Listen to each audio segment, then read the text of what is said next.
134쪽, 이제 밑에서 두 번째 줄 보면요. 이제 제가 사변적 신비주의와 이론적인 관상이라는 그 개념들을 좀 설명해 보겠다. 그런 부분입니다. 그래서 우리가 지금 학문적으로 증명할 필요는 없기 때문에 간단하게 그냥 말씀드리면, 이 사변적이라는 의미는 해석에 따라서 좀 차이는 있는데, 같은 의미가 관상적이라는 의미와 유사하다라고 생각한 거예요. 그렇죠? 그러니까 사변적 의미와 관상적이라는 의미가 유사하다. 그 다음에 이 관상적이라는 의미는 제가 조금 전에 말씀드렸던 것처럼 마리아의 자리와 마르다의 자리가 균형 잡는 것을 목표로 한다. 그렇기 때문에 마르다의 자리가 있다라고 보자, 그런 부분입니다. 이해되시겠죠? 그러니까 책상에서만 앉아있는 영성이 아니라 몸을 통해서 실제 되어지는 영성이다. 그걸 제가 말씀드리고 싶어서 장황했었는데요. 이것만 이해하시면 되시고요. 두 번째, 이론적이라는 게 이건 해석을 지금 번역이 잘못됐는데, 근데 또 이렇게 말고는 번역할 수가 없어요. 근데 사실 그래서 이론적이라는 건 어떤 의미냐면은, 이때 이론적이라는 거는 하나님을 본다라는 개념이 있어요.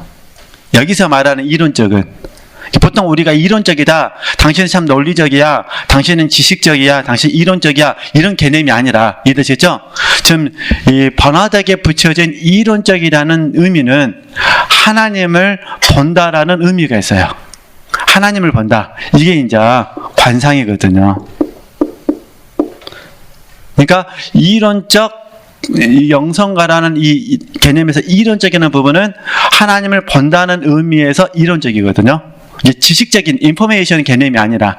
그러니까 근데 이런 그 배경을 모르는 사람 입장에서 봐서는 번화도는 사변적이고 번화도는 이론적이야. 그 얘기는 실천이 없이 그냥 산속에서 삶을 살았던 수도사에 불과해, 이런 답이 나온다는 거예요. 근데 우리가 계속 공부를 해봤지만은 자기 생애의 3분의 1을 수도원 밖에서 사역을 했다는 거예요. 3분의 2는 수도원에서 하고. 이해되시겠죠? 그러니까 어쨌든 사변적이라는 의미와 관상적인 의미는 비슷한 의미가 있기 때문에 실천성이 있다고 봐야 되고, 이론적이라는 부분은 하나님을 본다라는 의미이기 때문에 관상을 의미하니까 이 부분을 봐서도 관상은 마리아와 마르다의 균형을 목표로 한다고 그랬잖아요. 그러니까 이 부분에서 뭐가 있다는 거죠?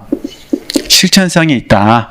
그래서 이걸 이제 우리가 아는 말로 바꾸면, 제가 앞에서 잠깐 말씀드렸듯이 하나님을 사랑하면, 주님을 사랑하면 하나님의 것들을 사랑한다. 이 개념으로 함축을 시키면 이해가 되실 것 같아요. 그죠? 우리가 함께 훈련하는 이유는 하나님을 사랑하여 하나님의 것들까지 뭐 하기 위해서요? 사랑하기 위해서 훈련을 받는다. 그죠? 그러니까 하나님 사랑, 마리아의 자리, 하나님의 것들 사랑, 마르다의 자리. 그죠? 그래서 순서가 하나님의 사랑이 1번, 그 다음에 하나님의 것들 사랑이 2번. 그러나 이거는 순서로 매겼지만 일치가 돼야 되죠. 그죠? 자연스럽게 하나님을 사랑하고 하나님의 것들을 사랑하는, 이렇게 된다는 거, 이렇게 이해하면 되실 것 같습니다. 그래서 이 하나님의 것들 안에 사람이 들어가고, 그 다음에 장소의 개념이 들어가죠. 자, 그러니까 여기 하나님의 것들 안에 사람, 하나님의 사람들이 들어가고, 하나님의 교회, 예배당이 들어가고, 하나님의 사역이 이렇게 들어가게 되는 거죠. 이런 식으로. 그죠? 사람, 예배당, 사역. 그래서 우리가 교회를 섬기는 겁니다. 교회에서 우리가 하고 어떤 사역이 있어야 됩니다. 왜냐면 하나님을 사랑하면 하나님의 것들을 사랑해야 되니까. 이게 우리가 말하는 영성 훈련에 있어서 실제라는 부분에 있어서. 그죠? 그러니까 하나님만 사랑한다고 잘못 적용하면 안 된다 그랬습니다. 우리는 하나님을 사랑하고 하나님의 것들을 사랑하고, 이렇게 이해하시면 되실 것 같습니다. 그래서 그런 부분들을 쭉 설명해 놓은 부분입니다. 그래서 이제 다 넘어가도 될 것 같고요. 그냥 복잡한 얘기는 그냥 넘어가도록 하겠습니다. 한번 다음에 시간 되시면 한번 읽어보시면 되시고요. 그래서 이제 136쪽으로 가서요. 136쪽. 네. 우리 크게 3번 보겠습니다. 3번. 시터 수도원 개혁영성 프로그램. 이제 우리가 우리 자신을 어떻게 바꿔야 되는지, 우리와 함께하고 있는 사람들을 어떻게 영적 성장을 도와줘야 될 것인지, 그 부분들을 잠깐 설명하면요. 그래서 작은 1번이 뭐냐면, 개혁 프로그램 1번이 수도원을, 자기가 속해했던 수도원을 그리스도의 학교로 생각했다는 거예요. 그죠? 그럼 우리에게 적용하면 어떻게 될까요? 내가 있는 모든 것은 주님이 뭐라는 거죠? 학교라는 거예요. 그러니까 우리가 가정을 생각하면 마음이 포근하지만 그 가정도 뭘로 삼으셔야 돼요? 주님의 학교로 삼으셔야 된다니까. 이해되시겠죠? 집에 가셔가지고 너무 편하게 행동하시면 안 되십니다. 약간 편하긴 편하신데 그래도 주님의 학교다 생각하시고. 그래서 그 아랫부분이 고린도전서 2장 13절 말씀입니다. 성령의 가르치신 것으로 한다.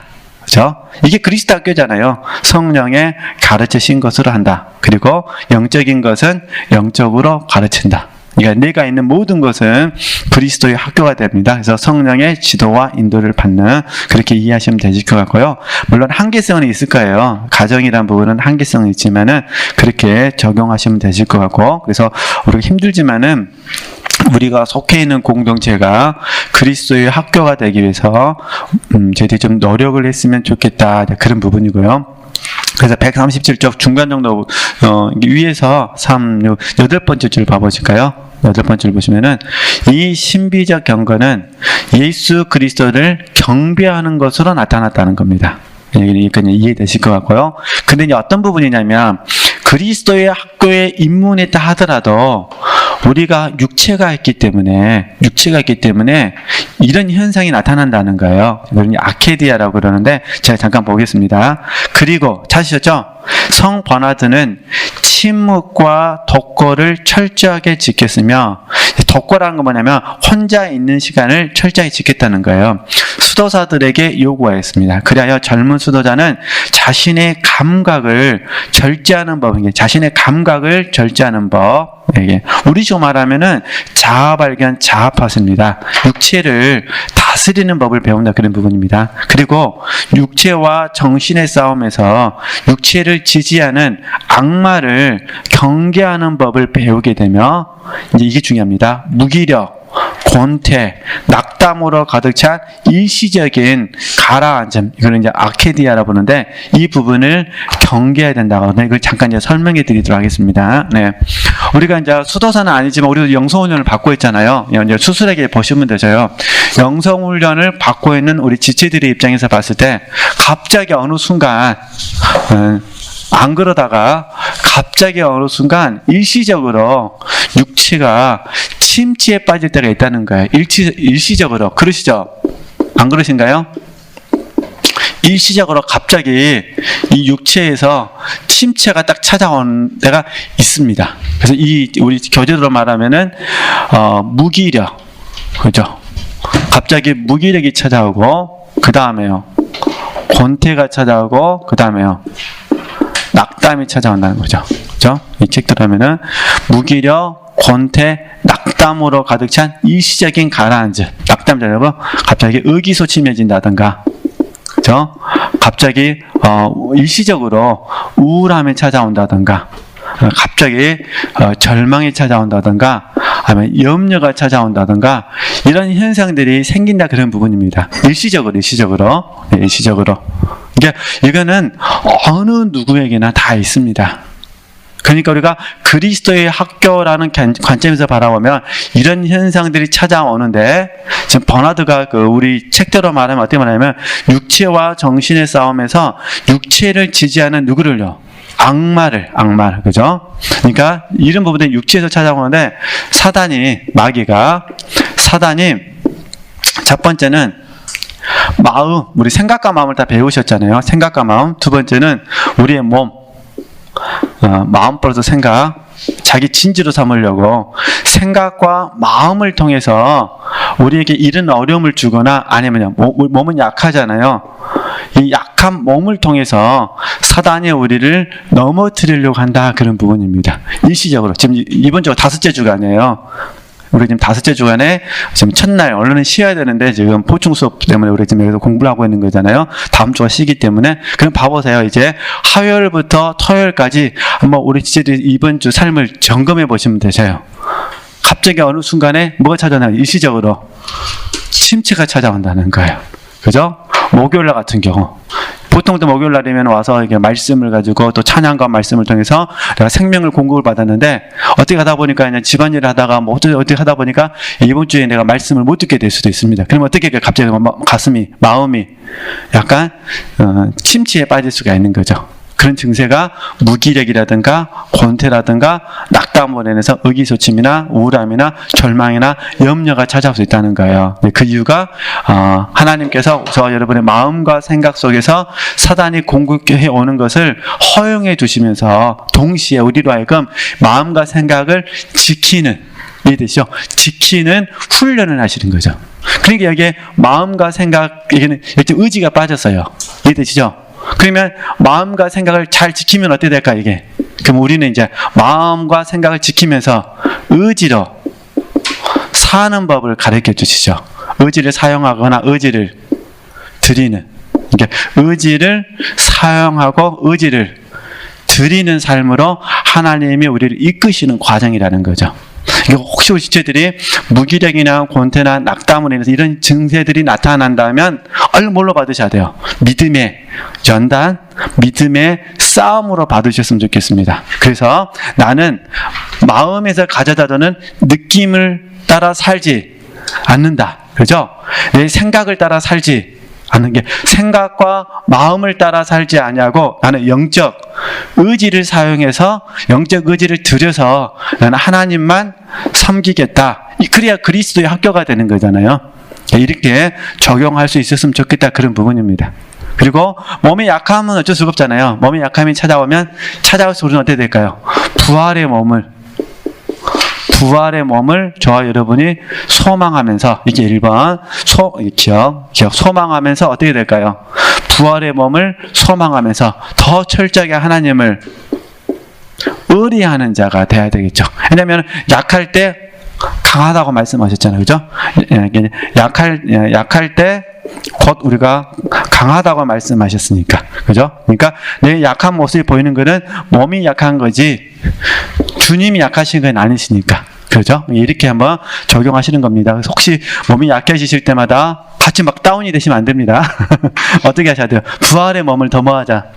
소망하자. 그죠? 그냥 두 번째는요, 약할 때 더 하나님을 의뢰함으로 말미암아 주님의 강하심을 더 우리가 경험했으면 좋겠다. 네, 이렇게 이겨내는 방법이 있고, 근데 사실 저도 그랬지만 영성훈련 받는 과정까지 보면은 저도 이런 무기력이나 권태나 낙담은 늘 있었던 것 같아요. 매월 있었던 것 같아요. 매월.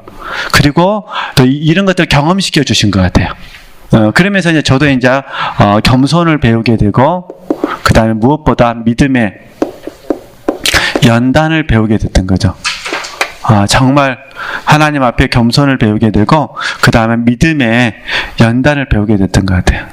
그러니까 이제 결국 이제 의지를 사용하는 법을, 부족하지만 의지를 사용하는 법을 배우게 되고요. 그 다음에 의지를 드리는 법을 배우고. 의지는 아마 다 잘 아실 거예요. 의지는 영의 의지가 있다, 그런 의미가 아니잖아요. 그래서 말하는 의지는 우리 영이 하나님의 계시를 통해서 하나님께 반응을 보일 때 그 부분을 따라서 혼에게 전달이 되잖아요. 그러니까 당연히 우리 의지가 자연스럽게 하나님께 반응하고 싶은 자발적인 행동이 나오게 되죠. 그걸 저희들이 의지라고 부르잖아요. 의지는 분별하고 선택하고 결정하는 것이 의지니까 그러잖아요. 분별하고 선택하고 결정하는 것이 의지이기 때문에, 그러니까 어쨌든 지체들께서 혹시 이런 무기력이나 권태나 이런 부분 찾아올 때마다 딱 의지를 사용하셔야 됩니다. 뜻을 정하죠. 뭐 하셔야 돼요?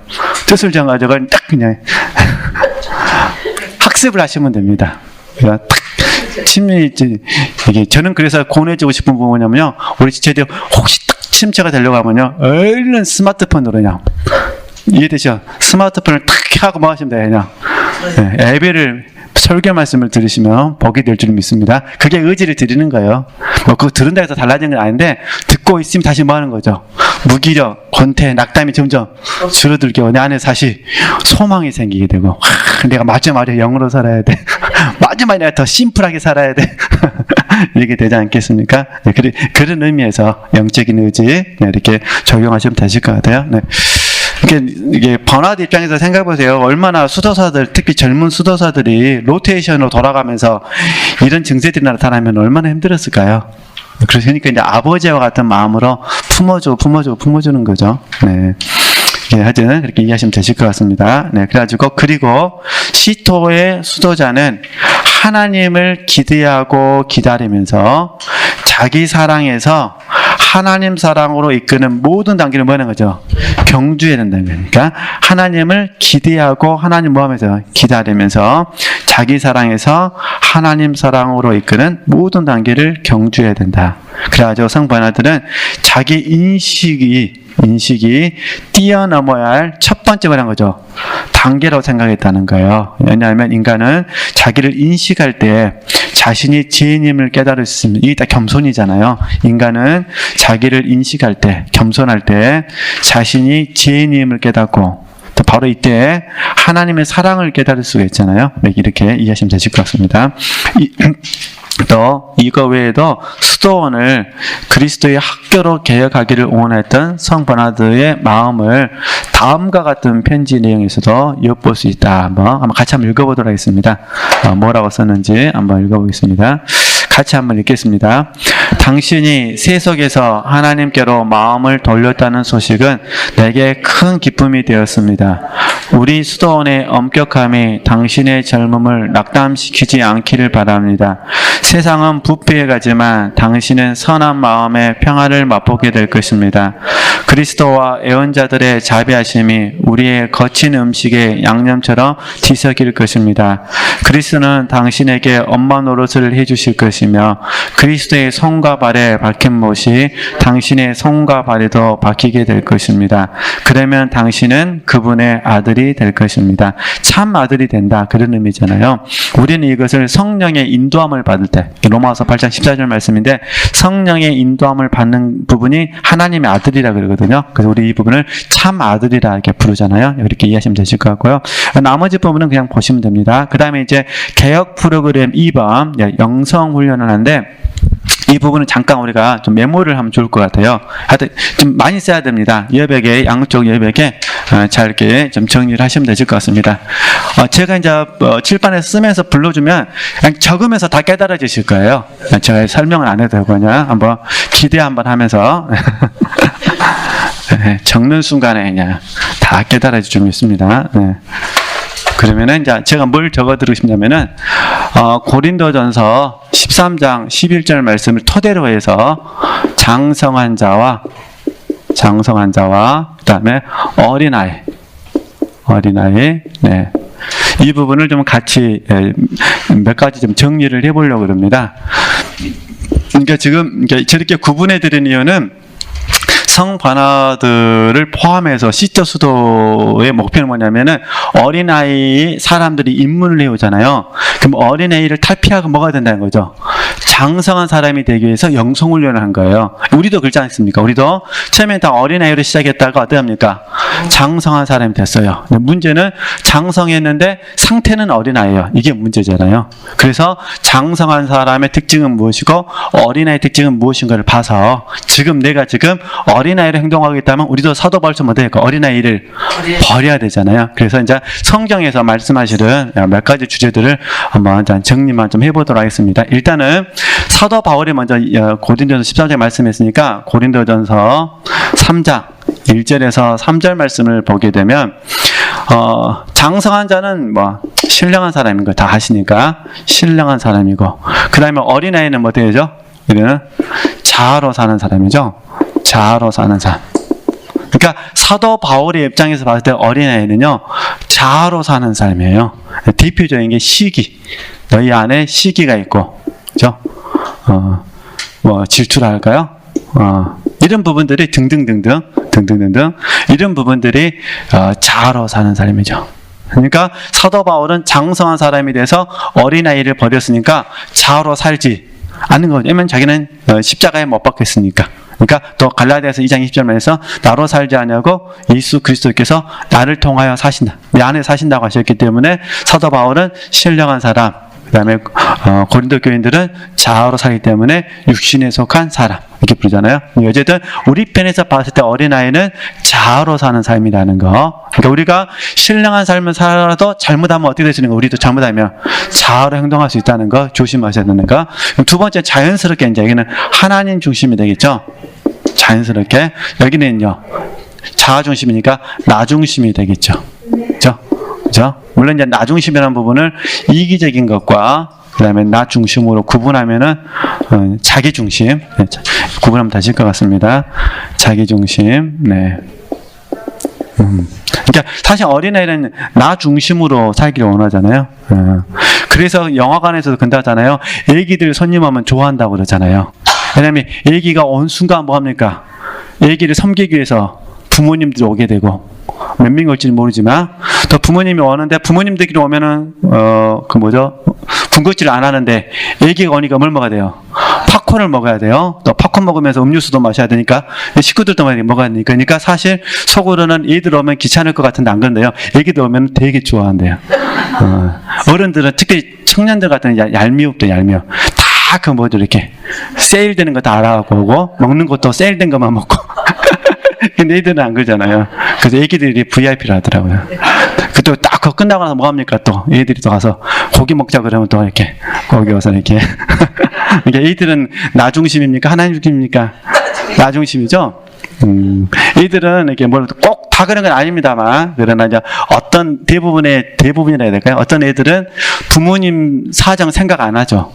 이때다. 바로 이때다. 내가 뭐 평소에 못 먹는 날 오늘은 먹는 날이다. 부모님 생각 안 하죠. 나중심. 네, 나중심. 네, 부분들.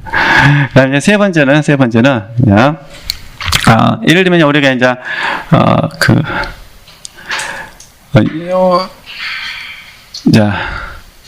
우리가 요한일서 4장 18절 말씀을 보면 요한일서 4장 18절 말씀 보면은 어린아이의 특징은 두려움이 있죠.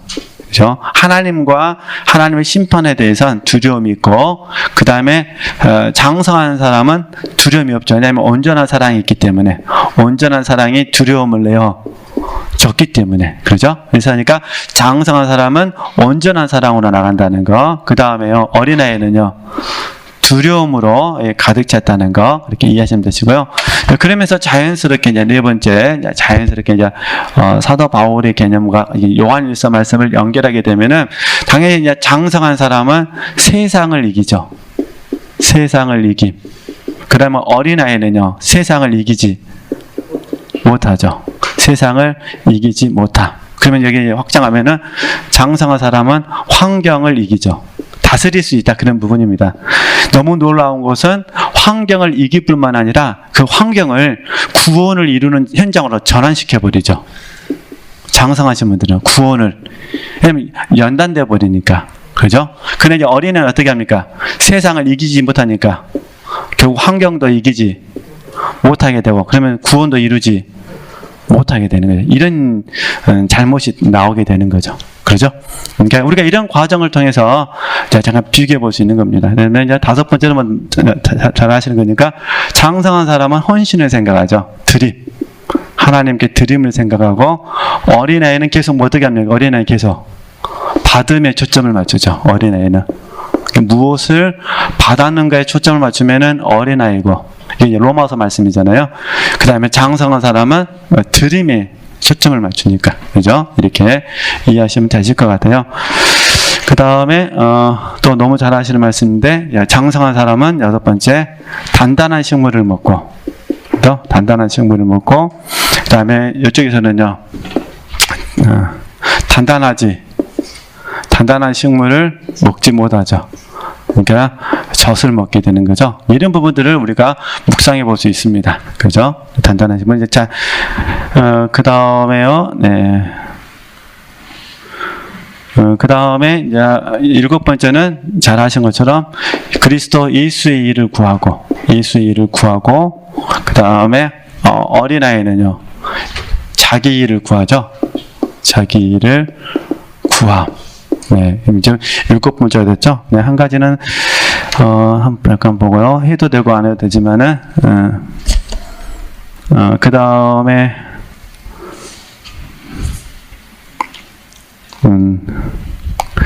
하나는 뭐 안 해도 되는데 그래도 다 하시니까 그냥 마태복음 6장 33절 말씀대로 살게 되면은 장성한 사람이 되겠죠. 그러나 이제 반대가 되면 어떻게 될까요? 하나님과 하나님 의가 아니라 자기 의와 세상이 되겠죠. 자기 의와 세상을 목적하면은 어린아이가 되는 것이고, 그죠?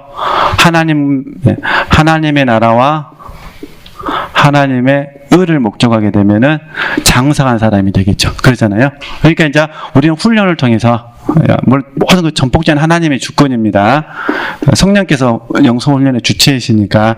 그래서 우리는 훈련을 통해서 어린아이를 버리고 어떻게 된 거죠? 어린아이를 버리고 장성한 자의 반열에 들어서게 되는 거. 그래서 그리고 버나드 같은 경우는 이 공과를 이루기 위해서 본능적인 사람, 이성적인 사람, 영적인 사람으로 구분을 하거든요. 이게 이제 다음 주 쉬시고 그 다음 주에 모일 때 이제 그런 이제 버나드가 말하는 걸 좀 같이 정리해 보도록 하겠습니다. 여기까지는 이제 주로 우리가 목요 예배 시간이나 지도자 과정 시간 또 우리 다른 강사분들이 인용하는 본문들이 유사한 본문들 좀 이렇게 모아서 구분을 좀 해봤어요. 이게 쓰기만 해도 다 정리가 되시잖아요. 그렇죠?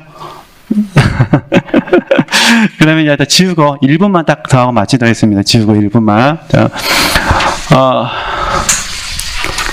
이 부분도 차후에 아마 2, 3주 후에나 제가 다시 이제 정리해 드릴 텐데, 우리가 이제 그때 좀 더 깊게 정리하기로 하고요. 우리가 지체들이 잘 하시는 말씀이 요한복음 14장 21절 말씀이나 23절 말씀 잘 하시니까 23절에서 24절 말씀, 그 다음에 히브리서 4장 2절에서 3절 말씀도 잘 하시고, 그 다음에 디모데후서 3장 15절에서 17절 말씀을 잘 하시는데, 이건 이제 찾지는 않고 잘 하시기 때문에 딱 보시면 다 하시는 내용이에요. 잠깐 설명 좀만 하고 마치도록 하겠습니다.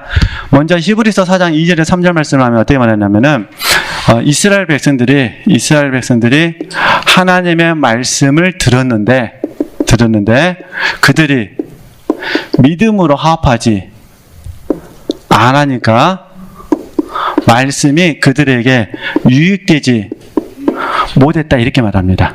되시죠? 이게 중요한 거는 말씀은 무엇으로 받아야 돼요? 믿음으로 받아야 돼요. 이게 받는 자의 태도거든요. 그러니까 믿음으로 받을 때 말씀이 내게 유익돼요. 쉽게 말해서 우리가 표현하면 효과가 있다, 그런 부분이에요. 우리가 늘 강의를 듣지만 강의를 들을 때 무엇으로 들어야 될까요? 믿음으로 들어야 되는 그런 부분이에요. 믿음으로. 근데 요한복음 14장 말씀에는 뭘로 들어야 되죠? 여기서는요, 사랑으로 들어야 돼요. 그죠? 나를 사랑하는 자는 내 말을 지키리니 그러잖아요. 그러니까 요한복음 14장에서는 이미 공동체 자체가 믿음으로 이미 모인 공동체니까, 요한복음에서는 믿음이라 없다고 생각하시면 안 되고, 믿음의 토대 위에 교회가 세워졌잖아요. 그러니까 믿음 있고 거기에 뭐가 있다는 거죠? 사랑이 있어야 돼요. 그러니까 말씀을 들을 때 요한복음 공동체는 무엇으로 듣는 거죠? 믿음이 있으니까 사랑으로 듣는 거예요. 사랑으로. 이해되시겠죠? 사랑으로 듣고. 그러니까 요한복음에서는 저와 여러분은 말씀을 들을 때 어떤 마음으로 들으셔야 돼요? 사랑의 마음으로 들으셔야 돼요. 그 다음에 히브리서 말씀으로 보면요, 말씀은 무엇으로 받으셔야 돼요? 믿음으로 받으셔야 돼요. 그러면 이제 디모데후서는 이제 어떻게 적용하면 될까요? 같이. 첫 번째, 사랑으로 받고, 두 번째는요, 믿음으로 받아야 돼요. 그래서 특별히 사랑이라는 말은 나와 있지는 않는데 15절 말씀에 뭐라고 하냐면 믿음에 대해서 설명하셔요. 우리가 하나님의 말씀을, 특히 성경을 예수 그리스도를 믿는 믿음으로 받을 때, 믿음으로 말미암아 믿음으로 받을 때 성경이 우리로 하여금 구원에 이르는 지혜가 된다고 말씀하시거든요. 그죠? 그래서 제가 다시 이런 말씀들을 복합적으로 묵상하면서 제가 다시 한번 이렇게 말씀과 믿음, 또 말씀과 사랑의 관계를 좀 묵상해 보게 됐습니다. 혹시 우리 지체들께서 나름대로 묵상도 하시고 또 학습도 하시고 또 여러 가지 부분을 하실 텐데, 가장 가장 기본적인 이 원리들을 좀 이해해 주셨으면 좋겠습니다. 그러니까 무엇으로 들으셔야 돼요? 믿음과 사랑으로. 이해되시죠? 믿음과 사랑으로. 특별히 구원에 이르는 지혜를 얻으시려면 반드시 뭐로 드셔야 돼요? 믿음으로 드세요. 믿음으로. 믿음으로 합하지 않으면은 유익되지 않아요. 5장 읽어도 믿음으로 안 받으면요 유익되지 않는다, 그런 부분입니다. 그렇게 이해하시면 되셔요. 그래서 어쨌든 이 원리들을 가지고 이렇게 이 원리가 모아져서 이제 버나드가 경건한 묵상을 하게 되고, 거룩한 독서라 그러는 렉치오 디비나인데 렉치오 디비나를 하게 되고, 그걸 통해서 자기 자신을 바꾸게 되고 그 함께하고 있는 수도사들을 바꾸게 되어졌다, 그런 부분이에요. 그러니까 우리도 우리 지체들께서 이왕 우리가 성경도 읽으시고 이왕 묵상하실 때 당연히 믿음과 사랑으로 하시겠지만 한 번 더 뭐 해보자는 거죠. 믿음과 사랑을 이해해 주시라는 거예요. 여기에 성령의 빛비침도 필요하고 성령의 가르치시고 생각나게 하심도 필요한데, 일단은 믿음과, 왜냐하면 바울이 믿음을 강조하고 요한은 사랑을 강조하기 때문에, 그래야 그 말씀이 우리 안에서 유익되고 그 말씀 우리 안에서 우리 것이 되고 실제가 이루어지기 때문에, 그래서 제가 같이 정리해 드려봤습니다. 이렇게 하시고요. 하여튼 또 오늘 여기까지 수업하기로 하고요. 다음 주부터 이제 개혁 프로그램 2번 영성 훈련 그 부분부터 천천히 설명해 드리도록 하겠습니다. 하나님께 영광 돌리겠습니다.